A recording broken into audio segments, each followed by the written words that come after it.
আসসালামু আলাইকুম এভরিওয়ান।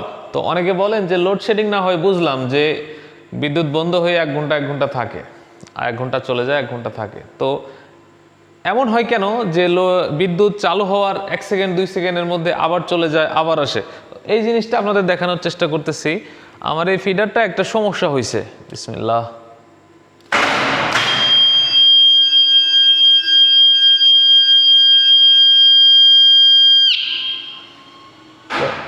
এই যে আমি ফিডারটা ট্রায়াল নিলাম, এখানে কিন্তু ফিডারটা চালু হয় না। এই ফিডারের সেটিংয়ের সমস্যা হয়েছে মেবি।